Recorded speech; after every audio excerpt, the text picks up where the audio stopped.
Welcome to the Tech Talks Daily Podcast, where you can learn and be inspired by real-world examples of how technology is transforming businesses and reshaping industries in a language everyone can understand. Here is your host, Neil C. Hughes.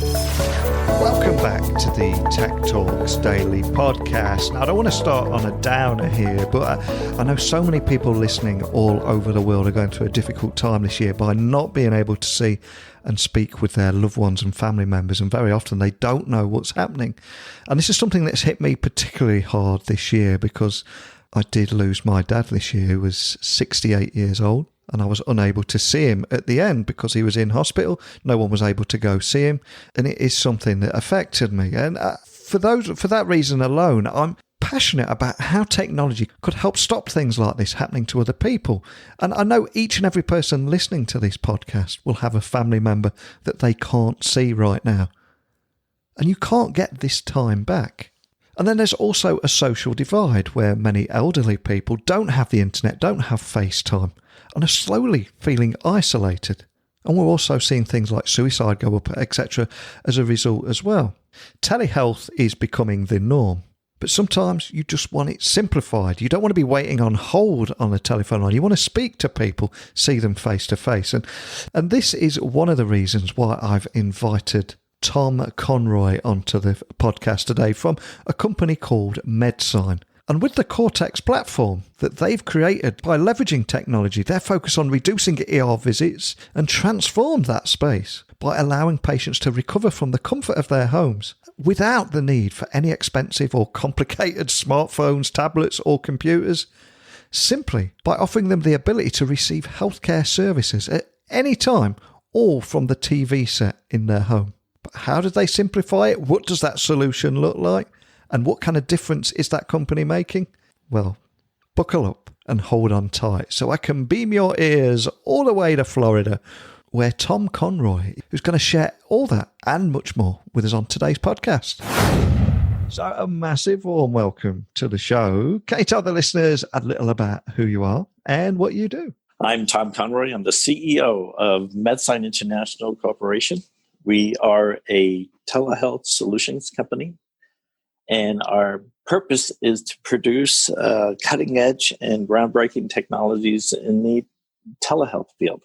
Well, there's so much I'm looking forward to talking with you about today, not just the technology, but the purpose behind the technology. And what I always say on every episode of this podcast is technology works best when it brings people together. And one of the reasons I invited you on today is you just feel a perfect fit for that ethos. But there has been a huge focus on COVID-19 this year, and I'm sure everyone listening is fed up of hearing that phrase, but it has accelerated telehealth, and a lot of people seeing it as somewhat of a digital accelerant across multiple industries as well. But can you tell me a little bit more about how and why millions have actually been denied access to cost-effective telehealth solutions that actually ensure patients are safe and secure from coronavirus and so many other issues? Because it's such an important talking point at the moment, isn't it? Yes, it is. And it's unfortunate because the rules are complex. The Medicare rules to provide payment for telehealth, it's not fixed and locked yet. And that's why you're seeing companies like United Healthcare and Aetna and the others struggling with this situation, especially the fact that, it really deals with co-pays. Who's going to pay for this product? If you all of a sudden somebody that has a policy that they didn't pay a co-pay to go into the doctor's office, and now they have to have a co-pay for a telehealth session, well, that's not going to work. So we're in this quasi period right now where people are trying to figure things out, and they're going to work it through because telehealth is here to stay. Yeah. And the fact that you don't want during this period, especially with COVID, you don't want people leaving their homes, going to a doctor's office. For instance, my father is a 92-year-old World War II vet. I don't want him getting in a car, traveling to the doctor's office, sitting in a waiting room with others that may potentially have this terrible pandemic, this virus, and all because he can't get, because he has to have a copay. It's ridiculous. Yeah. It will settle out over time. And eventually, this will be the standard for all the policies that we will have in the country. And before you came on the podcast today, I recently read that carriers in the US cover telehealth, but due to the lack of set of standards for private health insurance companies, billings has actually been haphazard and reimbursement has been incredibly spotty, ultimately leaving confidence incredibly low. But is that something you can expand on, or you've got any insights around? No, it's just it's working through, like, the pandemic. We were moving into the telehealth arena. I mean, even this administration, the Trump administration, was always talking about having telehealth as the standard. And of course, the political angst we have here right now has slowed that down. But all of a sudden, here comes COVID, and the rules changed, and people realize people who were sick and ill have to see a physician. So the only way that they could do that was to perform that function through telehealth. It's like I said, it's a settling out. It's really understanding. It's a lot of, especially the Congress, senators and congressmen, many of them didn't really understand the real potential of telehealth, and are only learning about it now. So you're seeing a period of time here which both sides have to get together, and they will get together to provide a policy, a joint policy on the use and the payment of telehealth. And when I was researching you as well, I also discovered that MedSign and Qortex are leveraging technology to make that transition we're just talking about much, much easier. But can you tell me a little bit more about that and how you're working together to make that a reality? Yes. Cortex is the first of its kind. It's a groundbreaking telehealth technology that uses the homeowner's own television set to communicate visually and virtually with their doctor or the therapist or even their loved one. We found, for instance, in the United States, there's 120 TV households, 120 million TV households, which means here you have a device, a system, which is pretty simple right now, a device that almost every American knows how to use. So what we did was apply that and repurpose the television to be an intelligent device, which means you use the TV to communicate with your doctor. Through the use of a hub, camera, and remote control, you can now be talking to your doctor right on your TV set. And we're working on some new devices that enabled the physician to perform real-time examinations in the home by acquiring their vital signs all through the Cortex system. So as one doctor said, the best thing to do, best thing for us is to be able to see the whites of the person's eyes and their vital signs at the same time to make a true determination of their health condition. And that's what Cortex is all about. Now you have millions of Americans who currently don't have telehealth because right now the telehealth for more than 260 companies out there that we would compete against, all they use is an iPhone, tablet, or a computer. And you have a tremendous demographic, at least in our country, and I know in other countries, that are elderly, that are technology averse, would never use those devices. So we simplified the process and allowed them to communicate with their doctor using their TV set. And you've set off my spidey senses now as the tech guy. I'm now thinking, well, how do you get it working on a TV? Is it a smart app? Does it need to be a smart TV? Does it plug in like a games console or a satellite box? Or how do you make that connection and simplify it so it gets on their TV? Yeah, great question. And we really did simplify it. What we did was we built an interface hub. Let's say you have a set-top box that provides your daily, your shows, your TV shows and your movies and everything. And normally that's connected to your TV set through the HDMI cable. What we did is we diverted that HDMI cable into our device, and then we output our device to the TV set. Now we are in the middle. And our device, our hub, connects to the internet.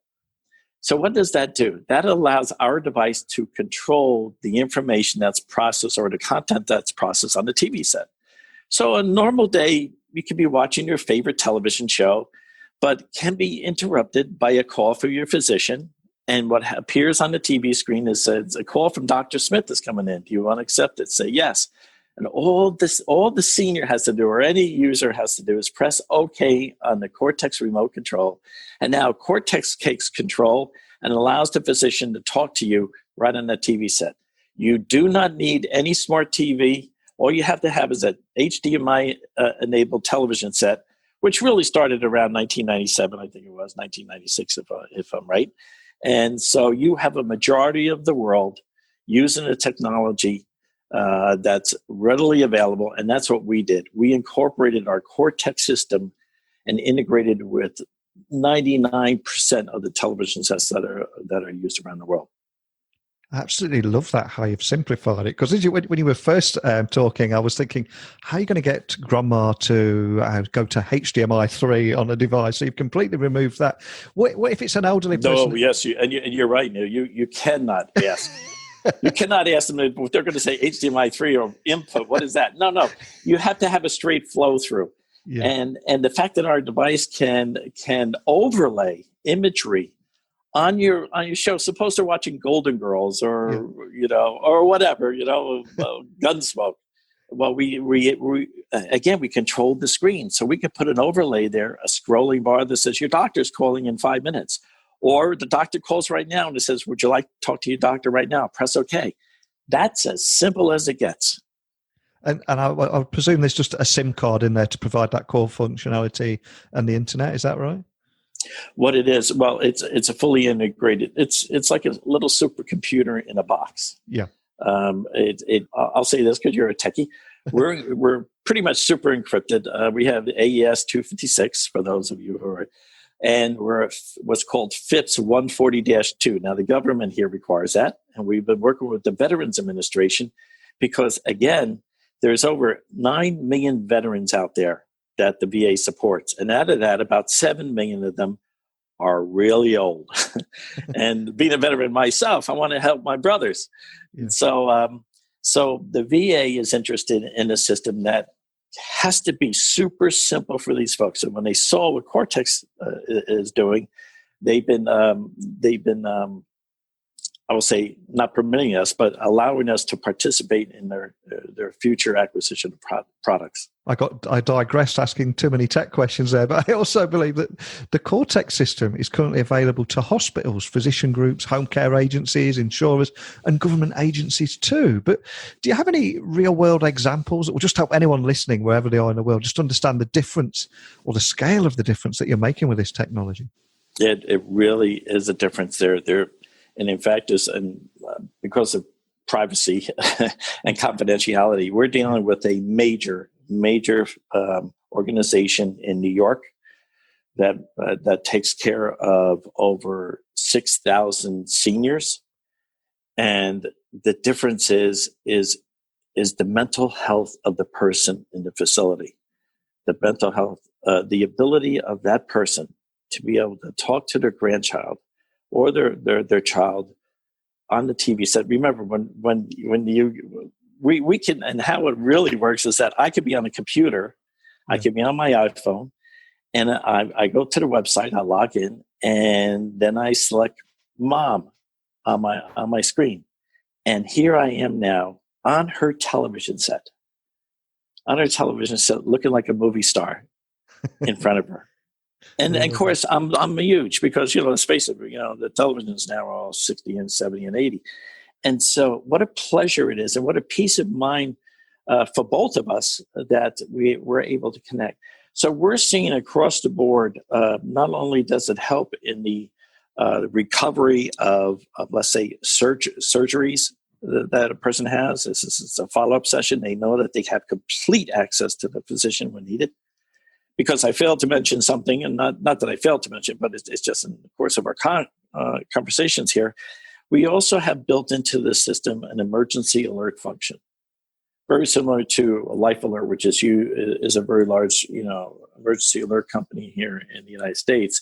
We built probably the most advanced emergency alert system ever here, and that allows the call center person to communicate with the person in crisis right on the television set. and the call center will have a subset of the person's medical information called the personal health record available to try to make a determination of what needs to be accomplished next. Do they send out a paramedic team? And if they do send a paramedic team out there, they also have the paramedics who are racing to the crisis also has the capability of being online while they're going on their laptop and communicating with the person in crisis. They also have the ability to see the medical information. So it's a complete, completely integrated system that allows and the purpose is to keep that person, is to save that person. It's a pretty in-depth system, as you can tell. Yeah, there's just so much about what you're doing here that I absolutely love, because I think we've all seen new tech solutions that are looking for a problem to solve, but you're solving a very real problem here. And I especially love how you've simplified it with the patient in mind. But I think it's also important to highlight that you've specifically designed this to focus on reducing ER visits, reducing early admissions, or especially from recently discharged or chronically ill patients, by providing that 24/7 virtual connectivity to their healthcare. But do you think people are ready to embrace telehealth? What kind of feedback have you received here? We're seeing fantastic feedback. I think part of the embracement of telehealth is telelove. It's a term that we trademarked, is that you not only have telehealth, but you have to have telelove. You have to have the ability for your loved ones to communicate with the person that is either in crisis or just alone. This isolation, this COVID-mandated isolation and confinement was a horrible thing and still continues to be for many. And the only way that you can have a sense of balance and reduce your mental stress is the ability to communicate with the people that love you. And the way you do it is on the TV set. Because the seniors don't know how to use an iPhone. They're not going to use a tablet, as I stated before. And we just simplified the process, which when you simplify things for seniors, you get adoption. And we're seeing that adoption across the board. It's just so important, especially right here and right now, because there are so many stories out there that will resonate with people, which we won't go into now, but it is critical. And I think we all appreciate that. The more we're apart from our loved ones, just how important it is, and how there's almost a digital divide in society that needs solving. And I love how you're solving that gap. But what does the future of telehealth look like, and what kind of role do you guys expect to play in that future? Well, I think we're going to play a major role. Yeah. There's elements. We have a fantastic roadmap that not only allows us the ability to communicate with all types of folks. Let's say, again, you want to be able to talk to your physician. You want to talk to your therapist, or even counseling. For instance, in the United States, it's a horrible thing to say, but we lose 22 veterans every single day to suicide. Wouldn't it be nice if they could get on the Cortex system, press the red button for an emergency, and be able to communicate with a counselor real time, with the hopes that counselor can stop that person from pulling the trigger? It's really important. And I can see this, by the way, not only here in the United States, but around the world. Having spent time in the UK and with my fellow military brothers over there, we have the same problem and the same problems and the same wishes. We all wish we want to have a good life, to be healthy and well. And so what we're doing here at MedSign is, and I have a fantastic team around me. We have more than 10 CEOs that have come and joined this company because they believe in what we're doing and they have a tremendous passion for it. And when I say believe, they are also helping in the future design of the system, where this system can be used everywhere in the world. And I'm including out at sea. There's 60,000 cargo ships out there right now. Yeah. Not one of them has a telehealth system on board. So we part of our team has developed a rack mountable system that can be put on any one of those ships. And because of my expertise, I'm a part of my military acumen includes the fact that I was a satellite developer. I worked on classified space launches. And so there's no reason in the world why anybody anywhere in the world can't receive a telehealth session even through satellites, even out at sea. And so we are developing tools and services that can be applied to our current Cortex system so that humans all over the world can use our system. And one of the things that I think is so heartbreaking is the amount of elderly people that have worked hard their entire lives and they're now in retirement and they're now almost trapped alone in their homes, told the family can't come and see them, and they haven't got access to internet, FaceTime and smartphones and all those things. It's just so valuable. And what we're talking about here, like you said, this isn't an American healthcare issue. This is a universal problem. So on that side of things, do you ever see you expanding this throughout the world? I know every healthcare system is different throughout the world and there's various things to jump through, but is that something that you'd be doing in the future too? Absolutely. And in fact, we were approached by several countries already this is pre-COVID. And of course, travel stopped. I was supposed to go overseas and present this system to senior officials in countries. And that will come back, but we're in still communication. But yes, this is a global product. How many television sets are there in the world? Yeah. Millions. Yeah. And people talk about smart TVs. They're not really smart. They just have the ability to broadcast or stream different channels. Yeah. I'm talking about repurposing the television to be really intelligent. And that is and in the future, I can see the television set. Like, for instance, we include facial recognition in our system. You want to make sure that the person that is receiving the benefits here of a telehealth session or any session at all has is the person that should be receiving. So we incorporated that key feature. There's more. We believe that since we created this system, we sort of opened up Pandora's box. And what do I mean by that? We can add other services there to help that person who's been isolated. There's no reason why that person who's isolated can't order up food through the system and have it delivered.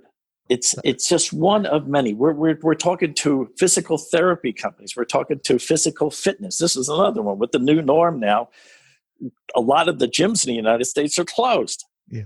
So, and sitting there, you start getting stressed out because you used to exercise all the time. Well, we have a company here in New York, in fact, that wants to incorporate their application onto the Cortex platform so that they can reach the demographics that they can't reach right now, which is they can't reach anybody because the gyms in New York are closed. So it's just another way. I use the term in a nice way. This is a Trojan horse in the home. Whatever services that you have on the outside can be applied and incorporated into the Cortex system, and you can use it in the comfort of your home. Now, how cool is that? It's incredibly cool. I'm sure we're going to have a lot of people listening. They're going to be wanting to find out more information on everything that we've talked about today. So for those people, what's the best way of finding you guys online and equally contacting your team if they do have any additional questions? Right. The first place they should go is to our website, which is MedSign, MEDSIGN.com, and has all the product, the services we offer, the industries that we're going after, and there's a section there where they fill out the contact information, and we can get back to them as soon as possible. Well, like I said a few moments ago, there is a digital divide in society on both sides of the pond and indeed the world. And there is a sense of some people being left behind. And of course, more and more people being left in their homes with no visitors and no one to speak to. That's also increasing mental health issues. And that's impacting healthcare systems throughout the world too. And I always say at the end of every episode that technology works best when it brings people together. And that's exactly what you're doing here. Cannot give you enough kudos for what you've created here, but more than anything, just a big thank you for joining me today.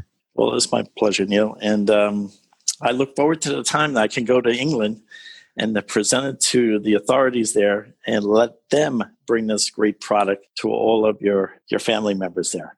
And I'll be the guy sat in the corner cheering you on at that presentation. So give me a call. I will. Well, thank you, Neil. Really appreciate the time. Wow, what a great story. And just about every aspect of that conversation there resonated with me for obvious reasons. But hey, this show isn't about me. Every single person listening to this podcast this year would have had a loved one that they've been unable to see. And many would have fallen ill at certain stages during this pandemic. So looking to leverage technology to fill the gaps in healthcare and break through that digital divide is incredibly special. And after recording that interview, Tom also asked me to include that their website is MedSign.com, and people can also contact them on this number, 1-800-418-9885. But I'd love to hear your stories too. I mean, this isn't, like I said a few moments ago, this show is not about me. It's not even about today's guest. It's about us all working together, switching off those 24-hour news channels and those polarising views. We all unite together, share stories, share experiences, and together we can find solutions like this.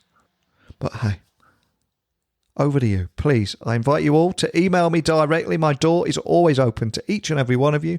techblogwriter@outlook.com. My website is techblogwriter.co.uk, and you can get me on LinkedIn, Instagram, Twitter, all the usual suspects, just by looking for me at Neil C. Hughes. And remember, on my website as well, or wherever you listen to this podcast, we now have over 1,350 interviews.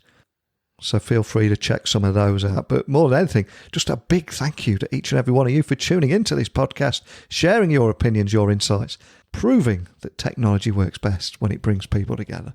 So that's it from me. I'll speak with you again tomorrow with another guest. So thanks for listening. And until next time, don't be a stranger. Thank you for listening to the Tech Talks Daily Podcast with Neil C. Hughes. Remember, technology works best when it brings people together.